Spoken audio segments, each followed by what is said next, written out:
हसीला रसीला चुटीला जरूर है, लेकिन जीवन की गंभीर समस्याओं का समाधान करेगा। ध्यान से सुनिए, ये जो नारद मोह का प्रसंग है, आपने सुना तो होगा, लीला में कदाचित देखा भी होगा।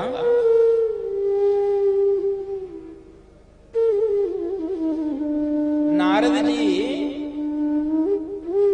एक बार ध्यान में बैठे थे, कामदेव उनको हिलाना चाहा, उनके ध्यान को भंग करना चाहा, लेकिन कामदेव विफल हो गया।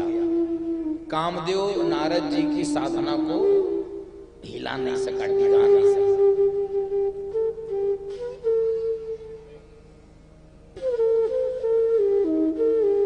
तो नारद जी बड़े प्रसन्न हुए और सब जगह ये बताना चाहते थे कि देखो, काम भी हमको नहीं हिला सका, कामदेव भी हमको नहीं बिगा सका। बंधु माताओं,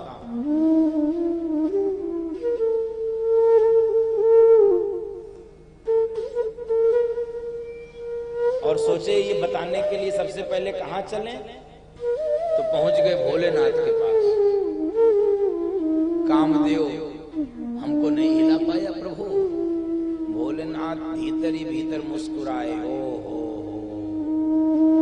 कामदेव तो तुमको नहीं हिला पाया, लेकिन तुम खुद से हिल गए, तुम स्वयं से हिल गए। जिसको काम भी नहीं हिला सकता, उसको उसका अहंकार हिला सकता है। बंधु माताओं, स्मरण करिए, कई बार सद्गुणों का भी अहंकार हो जाता है, अभिमान कई बार सद्वृत्तियों का भी हो जाता है, अच्छी आदतों का, अच्छी बातों का भी अभिमान ठीक नहीं है। बंधु माताओं, अच्छी बातों का भी अभिमान ठीक नहीं है। मुझसे बड़ा कोई सत्यवादी नहीं,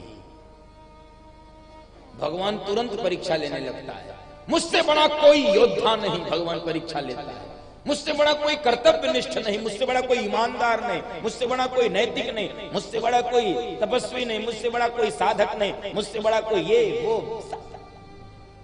भगवान परीक्षा, मुझसे बड़ा कोई तपस्वी नहीं, मुझको काम भी नहीं हिला सकता। ये ठीक नहीं है। भगवान तुरंत परीक्षा लेते हैं। तो भगवान शंकर ने यद्यपि सावधान भी किया, क्या कि सुनो कामदेव, हमको तो बता दिए तुम, कोई बात नहीं,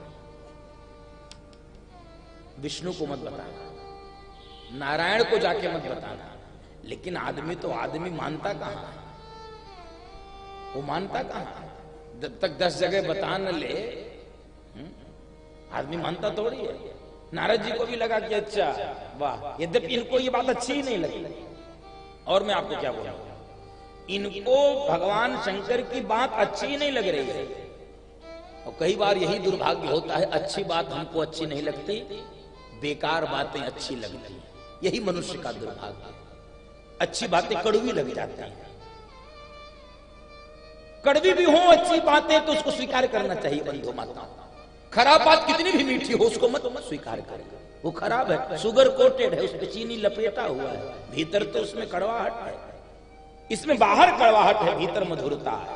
अच्छी बात की विशेषता कदाचित हो सकती है, बाहर कठोरता है, बाहर कड़वाहट है, लेकिन भीतर मधुरता है।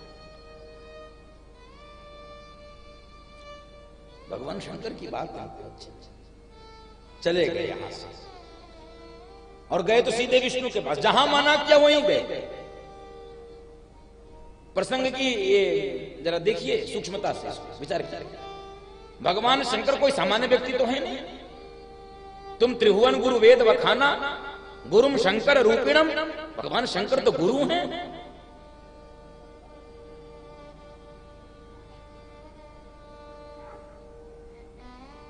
उनकी बात को त्याग करके पहुंच गए विष्णु। उनको सब जाके बताया कि अरे काम भी मुझको नहीं ला पाया, काम भी नहीं ला सकता।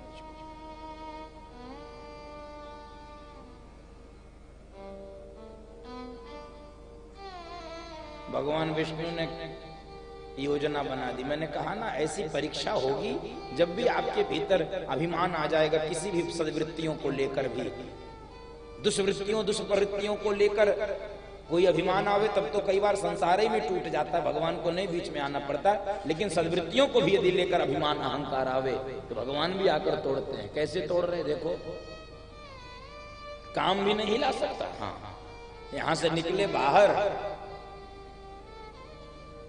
एक सुंदर सा नगर बना दिया। अब भगवान विष्णु तो सृष्टि करता है ना, तो बना दिया। अब नगर बना दिया तो उसका राजा एक शील निधि को बना दिया और उसकी एक कन्या जिसका नाम है विश्व मोहिनी, इतनी सुंदर है, उसका स्वयंवर उसी समय रखवा दिया। तो स्वयंवर में बहुत लोग बैठे थे, नारद जी भी आए और नारद जी जिसको काम नहीं हिला सकता था, इस राजकुमारी को देखे इनका मन हिल गया। ये भोलेनाथ से और विष्णु जी से जाकर क्या कहे, मुझको काम भी नहीं हिला सकता। जिसको काम नहीं हिला पाया एक स्त्री को देख के हिल गए। और क्या कह रहे हैं, हमको इसी से शादी करनी है, हमको इसी से विवाह करना है। बंधु माताओं,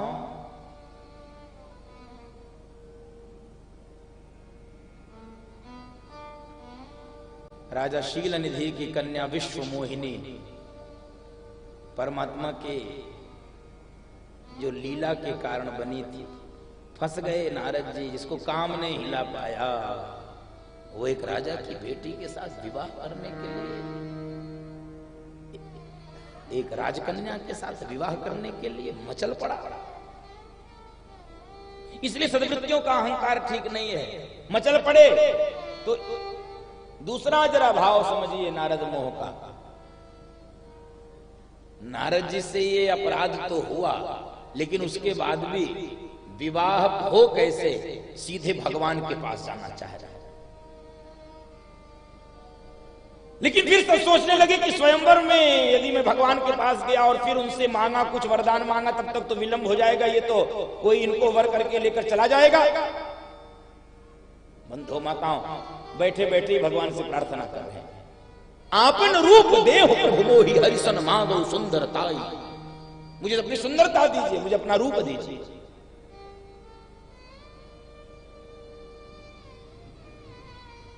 मेरा कल्याण कीजिए।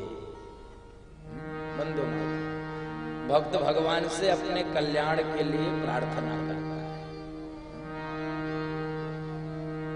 नारद जी ने भी की, जेहि विधि नाथ होई हित मोरा, जेहि विधि नाथ होई हित मोरा, करहु सो बेगी दास मैं तोरा, करहु सो बेगी दास मैं तोरा। जेहिविद नाथ होई हित। तो भगवान ने कहा तुम हित मांग रहे हो, मैं तुम्हारा परम हित करूंगा, चिंता मत करो, मैं तुम्हारा परम हित करूंगा।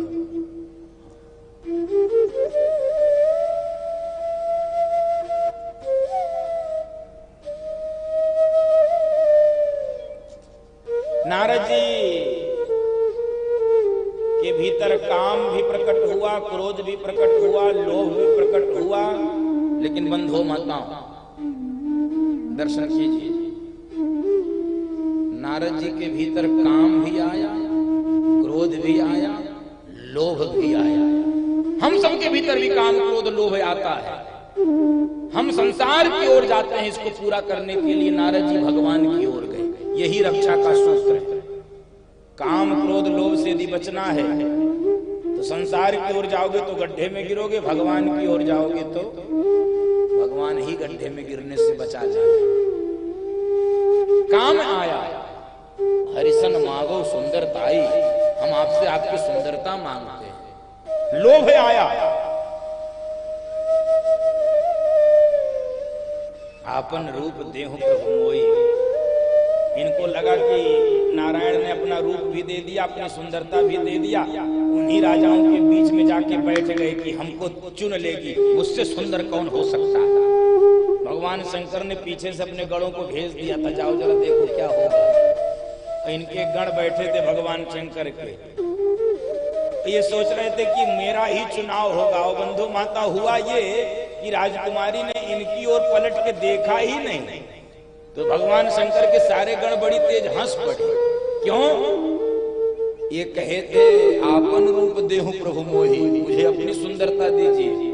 और भगवान ने इनको बंदर का मुंह दे दिया। बोलो भक्त वत्सल भगवान की जय। मांगे कुछ मिला क्यों? कुछ आप जो मांगोगे भगवान वो नहीं देंगे, आपके लिए जो अच्छा है भगवान वो देंगे। दर्शन कीजिए, आप डॉक्टर से दवाई मांगोगे तो फिर डॉक्टर क्या करेगा? आप डॉक्टर को रोग बताओ, दवाई डॉक्टर देगा। तो नारद जी ने रोग बताया तो भगवान ने दवाई दे दिया। बंदर का मुंह, बड़ी तेज हंसे सब हैं? और जाके कह रहे अपना मुंह तो देख ले शीशे में। नारद जी से अपना मुंह तो देख ले। और नारद जी ने जब देखा, हो। अब क्रोध भी यदि नारद जी में आया है तो नारद जी भगवान के पास गए हैं। हे विष्णु के बच्चे, तुझे देख लूंगा, देहऊ श्राप की मरिहऊ जाई, तुझे श्राप दूंगा या तुम्हें मर देहऊ श्राप की मरी। काम क्रोध लोभ जब भी शरीर में उत्पन्न हो, मन में आवे, तो भगवान की ओर जाइए। नारद जी जैसे व्यक्ति की रक्षा हो गई जो भगवान शंकर की बात नहीं माने थे। हम सबकी भी रक्षा तभी होगी जब हम भगवान की ओर भागेंगे। काम आवे, क्रोध आवे, लोभ आवे, भगवान की ओर भागेंगे। और ऐसा कोई नहीं है धरती पर जिसके भीतर काम क्रोध लोभ न हो। ये झूठी बातें हैं कि मेरे अंदर काम नहीं, मेरे अंदर लोभ नहीं, मेरे अंदर क्रोध नहीं। झूठी बात है, सबके भीतर होती हैं काम क्रोध लोभ। अंतर ये है, हम इसको पूरा करने के लिए संसार की ओर भागते हैं, नारद जी भगवान की ओर भागे। यदि कदाचित हम भी भगवान की ओर भागेंगे इसको पूरा करने के लिए, तो बंधु माताओं, काम क्रोध लोभ तो पूरा होगा ही, गड्ढे में गिरने से भी बच जाएंगे। नारद प्रसंग इसी बात की सूचना देता है कि बंधु माताओं, जगत को छोड़कर जगदीश्वर की ओर दौड़ो, भरोसा केवल जगदीश पर करो, जगत पर मत करो। और बंधु माताओं, भगवान विष्णु ने कहा, सुनो नारद, दवाई तो तुमको भोलेनाथ ने भी दिया था, लेकिन तुमने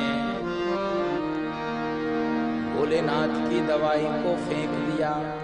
और डॉक्टर जब दवाई दे तो उसको सटकना पड़ता है, उसको गले के नीचे उतारना पड़ता है, तब लाभ करती है। शास्त्र की बातों को सुनना पड़ता है, फिर मानना पड़ता है। कथा प्रवचन को पहले सुनना पड़ता है, फिर उसको हृदय में उतार कर उसके अनुरूप आचरण करना पड़ता है, तब लाभ करती है। बंधु माता, इसलिए भगवान विष्णु कह रहे हैं, नारद, तुम्हारा काम ये है कि जिसकी दवाई फेंके थे अब उसी की जपहु जाई। शंकर सतनामा होई हृदय तुरत विश्रामा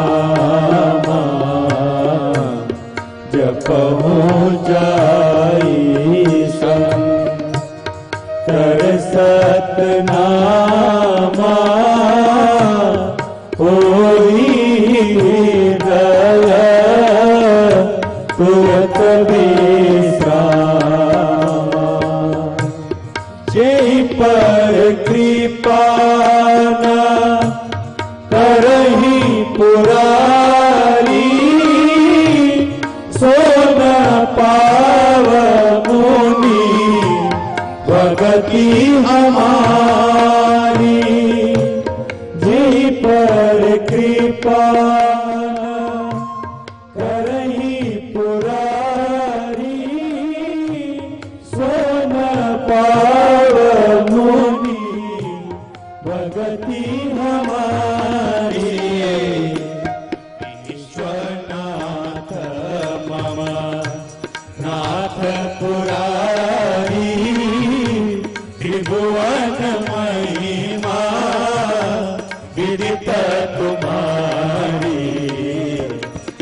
गई।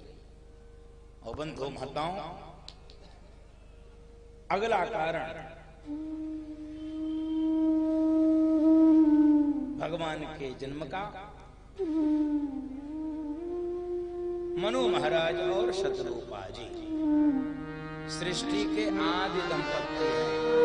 मनु महाराज और शतरूपा जी स्वयंभू मानु हरो शतरूपा स्वयंभू मनु हरो शतरूपा जिनते भय नर सृष्टि अनुपा जिनते भय नर सृष्टि अनुपा दंपति धर्म आचरण नीका दंपति धर्म आचरण नीका अजो गाव श्रुति जिन कैलिका अजो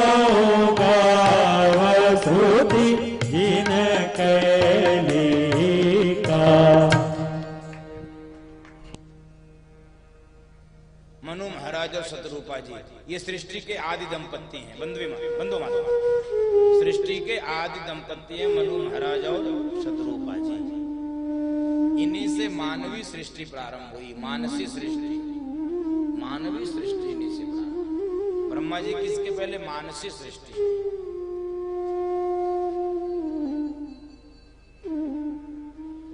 इनका श्रेष्ठ दाम्पत्य धर्म का आचरण था बंधु माताओं। और आचरण जब दाम्पत्य धर्म का पवित्र और श्रेष्ठ होता है, नीका नीका यानी बढ़िया होता है, तो परिणाम क्या होता है? इनके घर में 3 बेटियां और 2 बेटे का जन्म। 3 बेटियां और 2 बेटे। मनु महाराज और शतरूपा। हम सब एक माँ पिता की संतान हैं। मनु महाराज और शतरूपा जी की हम सब संतान हैं। इसलिए आपस में कोई भेद नहीं है, कोई ऊंच नीच नहीं है बंधु माता। हम सब एक हैं।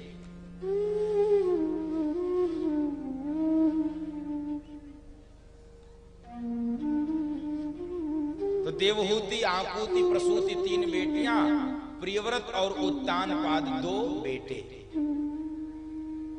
बड़े आनंद के साथ मनु महाराज राज्य का संचालन कर रहे हैं।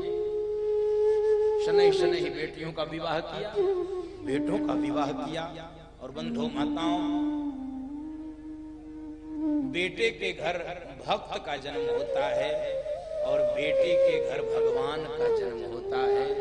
सांख्य शास्त्र के प्रणेता कपिल भगवान का जन्म बेटी के घर में हुआ है। देवहूति माँ के घर में कपिल भगवान का जन्म। बोल भक्त वत्सल भगवान की जय। और बेटे उत्तानपाद के घर भक्त ध्रुव का जन्म हुआ है। श्रेष्ठ आचरण रखोगे तो ऐसे ही बच्चे होते हैं, ध्रुव के जैसे, देवहूति के जैसे, कपिल भगवान के जैसे। आहा।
सीता राम राम राम, हरे राम राम राम सीता राम राम राम, हरे राम राम राम सीता राम राम राम, हरे राम राम राम सीता राम राम राम, सीता राम राम राम, सीता राम राम राम।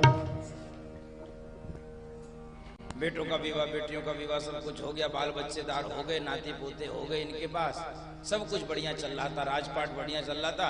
मनु महाराज एक दिन अपने छत की मुड़ेर पर बैठे थे, मान छत पे, और बैठे बैठे सोच रहे थे, बाल बच्चेदार हो गए, चौथापन आ गया, अभी भी जिह्वा से हरि नाम नहीं निकल रहा, अभी भी बाल बच्चों में ही मन लगा रहता, अभी ही राजपाट में मन लगा रहता, अभी ही संसार में मन लगा रहता, अभी भी संसार में मन। बंधो माता चिंता हुई, हो ही न विषय विराग, भवन बसत भाव चौथपन, हृदय बहुत दुख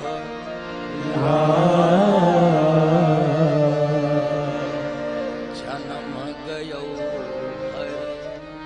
भगति बिनु। चौथापन आ गया, जाने का समय आ गया, अभी भी मेरा मन इसी संसार में लगा है। तो बंधो माताओं, जाने से पहले कम से कम तैयारी तो कर लो। मनु महाराज सोच रहे जाने का समय आ गया, अभी भी राज्यपाट, अभी भी बाल बच्चे, अभी भी घर द्वार। सखी हो सैया के नगरिया एक दिन जाए के परी, सखी हो सैया के नगरिया एक दिन जाए के परी, सखी हो सैया के नगरिया एक दिन जाए के परी, जाए के परी, सखी हो जाए के परी, जाए के परी, सखी हो जाए के परी, आई अचके में खबरिया एक दिन जाए के परी, आई अचके में खबरिया एक दिन जाए के परी।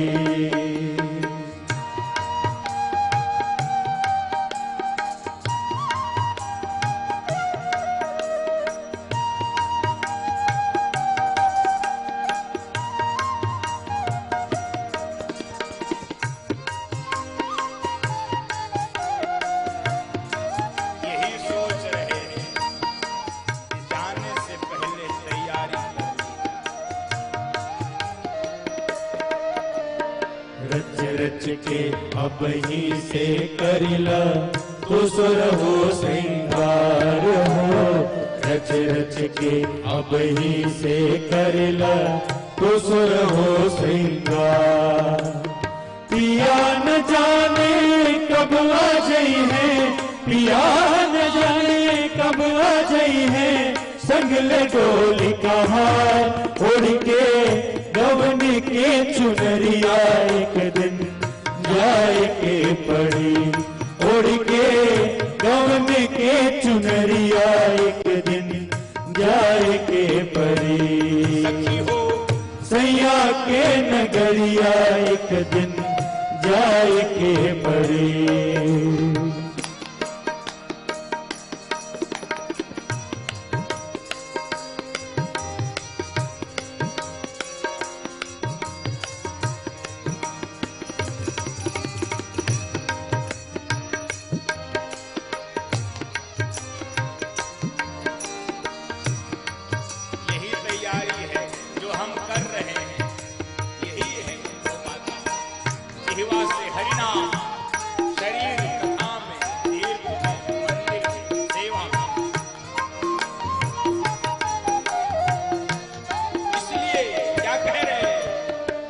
पचरंगी चुनरी में जन तो लागे दीहा दाग हो।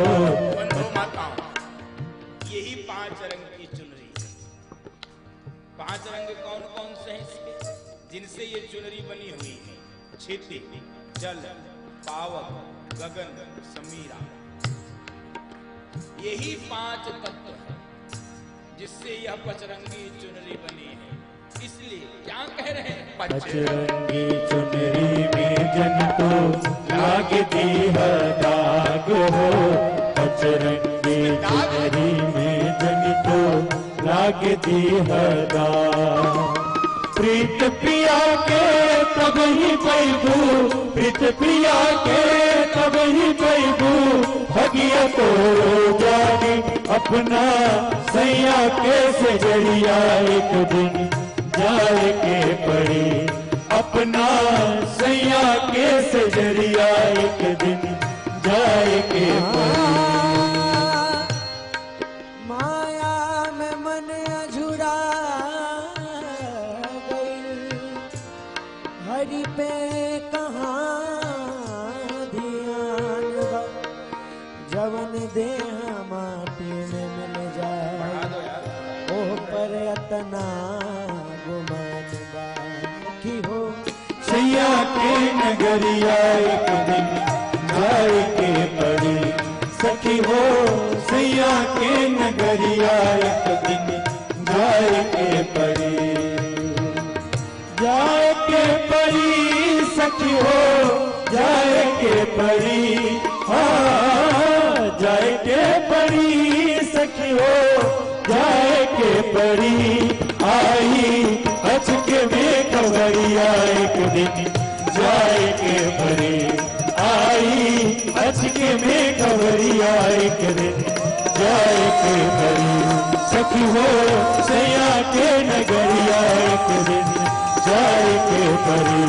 सखी हो सैया के नगरिया एक दिन जाए के पड़ी। जाना तो पड़ेगा ही।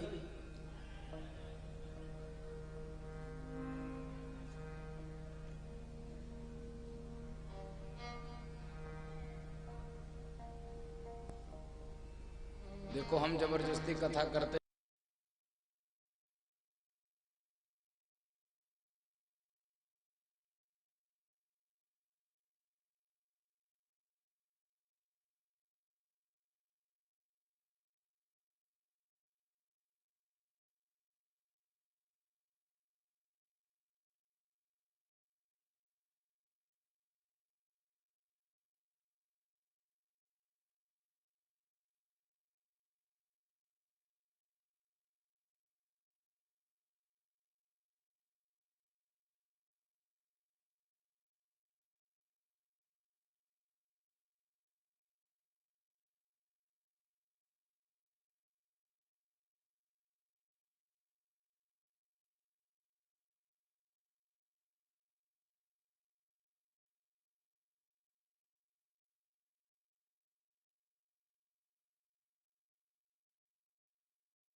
होई न विषय विराग भवन बसत भा चौथपन। हृदय में वैराग्य नहीं हो रहा है, चौथापन आ गया। इसलिए अब राज्यपाट बच्चों को सौंपना चाहिए। बाल बच्चेदार हो गए हैं, अब संभाल सकते हैं। इसलिए मनु महाराज शत्रुपा जी के पास आए कि रानी, मेरी इच्छा है कि बच्चों को राज्य सौंप करके किसी वन में चल के, किसी जंगल में चल के हम लोग तपस्या किया जाए, चौथापन सार्थक किया जाए। शत्रुपा जी के नेत्रों से आंसू आ गया कि प्रभु आपने बहुत सुंदर बात कही है, अब हम लोगों को राजपाट सौंप करके भजन के लिए चल। चौथा, बंधु माताओं, जब भी बाल बच्चेदार हो जाएं, तब भजन की ओर चलो। अभी तक जो कर रहे थे कोई बात नहीं, अब जब वो संभालने लायक हो गए, तब आपका जीवन भजन में बीतना चाहिए। और ये मनु महाराज स्थापित कर रहे हैं। बच्चों को बुलाए, राजपाट दिया। और सुनो, जबरदस्ती देना पड़ता है आपको। घर में वैराग्य, घर से वैराग्य, अपने लोगों से वैराग्य जबरदस्ती लेना पड़ेगा। बरबस राज सुतहि तब दीना, बरबस राज सुतहि तब दीना, नारी समेत गवन वन कीना, नारी समेत गवन वन कीना। जबरदस्ती बाल बच्चों को राज्य सौंप कर मनु महाराज सब कुछ छोड़कर चले गए। मैं ये नहीं कहूंगा आप भी सब कुछ छोड़कर जाओ, कतई मैं नहीं कहूंगा, क्योंकि मेरे कहने से कोई जाएगा भी नहीं और मुझे भेजना भी नहीं है किसी को। घर में सब रहो, घर में रहो, लेकिन घर में कैसे रहना है यही सीखना है। बस घर को कैसा बनाना है यही इस प्रसंग का सूत्र है। घर में रहना कैसे, यही इस प्रसंग का सूत्र है। बंधु मनु महाराज तो सब कुछ छोड़कर कहां गए? तो मनु महाराज ने स्थान का चुनाव किया। तीरथ वरन ख्याता, तीरथ वरन ख्याता, अति पुनीत साधक सिद्धिदाता, अति पुनीत साधक सिद्धिदाता। नैमिषारण्य गए। ये नैमिषारण्य कहाँ है? ये उत्तर प्रदेश में है। उत्तर प्रदेश की राजधानी लखनऊ, उसी के पास एक जिला सीतापुर है। उसी सीतापुर में स्थान है नैमिषारण्य। बंधु माता,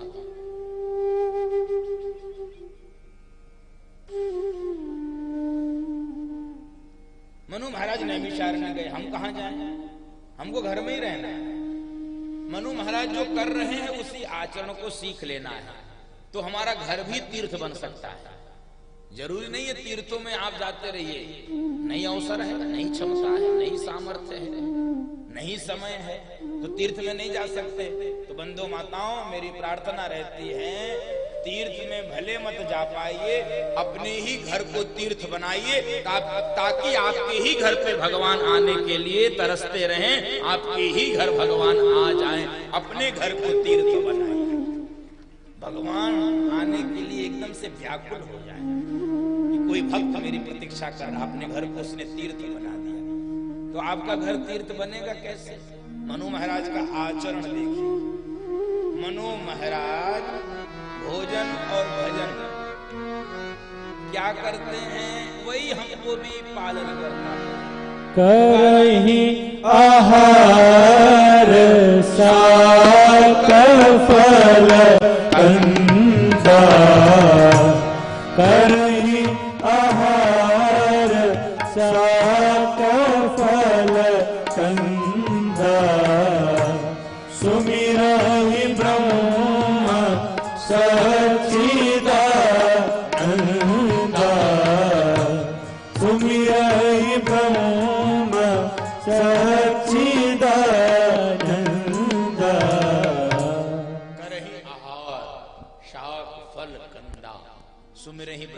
सच्चिदानंदा।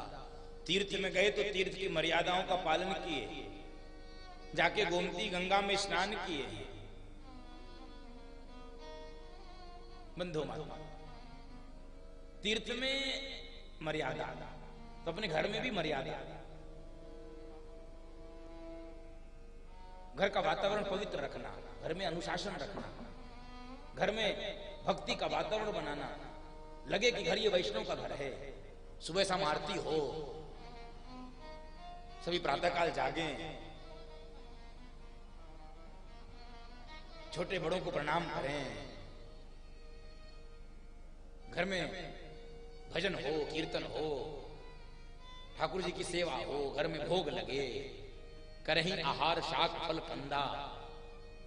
मनु महाराज जो शाक फल खा रहे हैं, तो हम तो शाक फल खा के काम चलना नहीं पाएंगे, हम जानते हैं।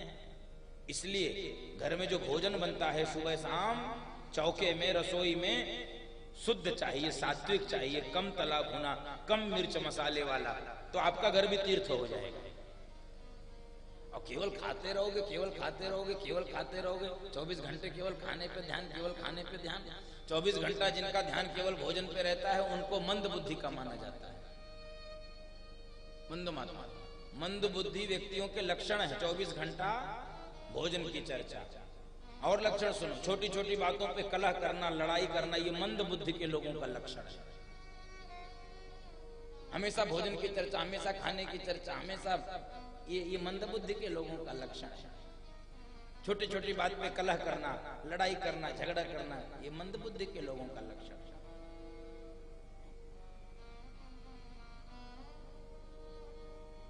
प्राण पोषण के लिए, शरीर पोषण के लिए, और भोजन भी शुद्ध सात्विक, और भजन, भोजन के साथ भजन अनिवार्य है।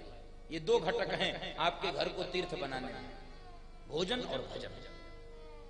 आप सोच रहे होंगे शाकाहार मांसाहार, वो मैं नहीं जानता हूं। आप लहसुन प्याज सोच रहे हो, वो भी मैं नहीं जानता हूं।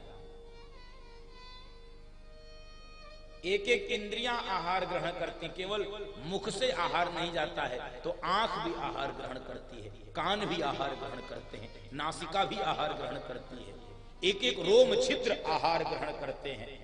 ये प्रत्येक आहार शुद्ध चाहिए, सात्विक चाहिए, निर्मल चाहिए।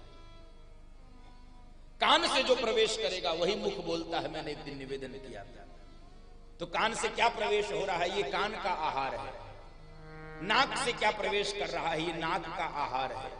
नेत्र से क्या प्रवेश कर रहा है, वो नेत्र का आहार है। जिह्वा से क्या प्रवेश कर रहा है, वो जिह्वा का आहार है। ये आहार भी ठीक चाहिए, तब घर तीर्थ बनेगा, तब भगवान यहाँ आएंगे। बंधु माता, और जब घर को ही हमने कूड़ा घर बना दिया है, हमने आंगन नहीं बुहारा, हमने आंगन नहीं बुहारा, कैसे आएंगे भगवान, कैसे आएंगे भगवान, कैसे आएंगे भगवान, कैसे आएंगे भगवान। चंचल मन को नहीं सवारा, चंचल मन को नहीं सवारा, कैसे आएंगे भगवान, कैसे आएंगे भगवान, कैसे आएंगे भगवान, कैसे आएंगे भगवान। बंधुओं माता, मन निर्मल हो। आहार, वो आहार वर्जित है जो आपका भजन बिगाड़ता हो। किसके साथ उठते हो, किसके साथ बैठते हो, किसको मित्र बनाते हो, समय कहां बिताते हो, ये भी महत्वपूर्ण है। बंधु माता, जिसके साथ उठते बैठते हो वैसा ही मन आपका भी बन जाएगा। नशा करने वालों के साथ 10 दिन लगातार रहिए, आप भी नशा करने लगोगे। लिखित ले लीजिए। भजन गाने वालों के साथ बैठो, 10 दिन नहीं, हो सकता है 5 दिन ही मन लगा के बैठ जाओगे, छठे दिन से आप भी भगत बन के भजन गाने लगोगे। ये भजन का परिणाम होता है बंधु माताओं, ये प्रभाव होता है। हम किसके साथ उठते हैं? पहलवानी करने वालों के साथ 5 दिन रहिए, आप भी ताल ठोकने लगेंगे। हाँ, बीड़ी पीने वालों के साथ रहो, आप भी बीड़ी पीने लगो। खैनी खाने वालों के साथ रहो, आप भी ठोकने लगोगे 4 दिन बाद। कथा में भले आदमी ताली न बजाए, इसके लिए जरूर बजा लेता है।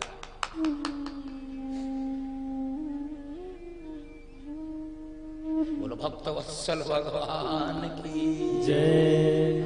कथा में तो बजवाना पड़ता है।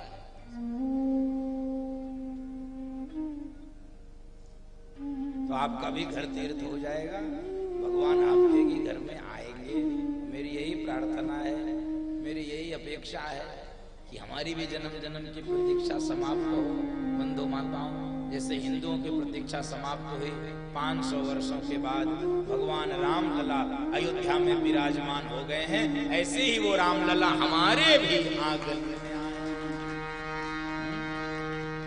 मेरी झोपड़ी के भाग आज खुल जाएंगे, राम आएंगे। मेरी झोपड़ी के भाग आज खुल जाएंगे, राम आएंगे। मेरी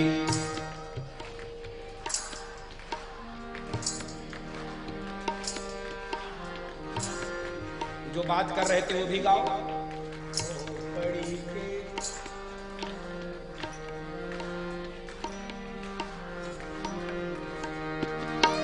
राम आएंगे, आएंगे, राम आएंगे। राम आएंगे, आएंगे, राम आएंगे। आएंगे, आएंगे, राम आएंगे। राम आएंगे, आएंगे, राम आएंगे। मेरी झोपड़ी के भाग आज खुल जाएंगे, राम आएंगे। मेरी झोपड़ी के भाग आज खुल जाएंगे, राम आएंगे।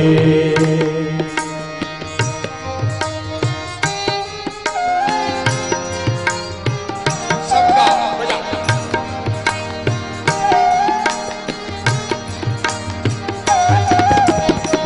हरि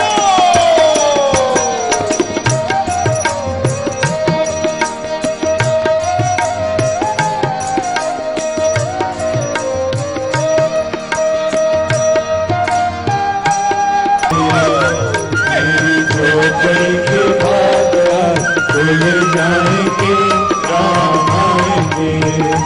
मेरी झोपड़ी के भाग आज खुल जाएंगे, राम आएंगे। बोल राघवेंद्र सरकार की जय, अयोध्या धाम की जय, श्री राम लला विराजमान की जय। और बंधु माताओं, आज की कथा को यही विराम। कल आगे की कथा यात्रा में हम सब प्रवेश करेंगे। बैठे बैठे कमर की हड्डी सीधी करो, दोनों हाथ ऊपर, हथेली आकाश की ओर, बंद आंखों को करके भगवान का दर्शन। मैं बोलूं, पीछे से दोहराइए। हे प्रभु, आपकी अपार कृपा मेरे ऊपर बरस रही है। मैं आपको सादर प्रणाम करता हूं। प्रणाम करिए, माथा झुकाइए, पुनः हाथ उठाइए। हे प्रभु, आपकी अपार कृपा मेरे ऊपर बरस रही है। मैं आपको सादर प्रणाम करता हूं। प्रणाम करिए, माथा झुकाइए, पुनः हाथ उठाइए। हे प्रभु, आपकी अपार कृपा मेरे ऊपर बरस रही है। मैं आपको सादर प्रणाम करता हूं। प्रणाम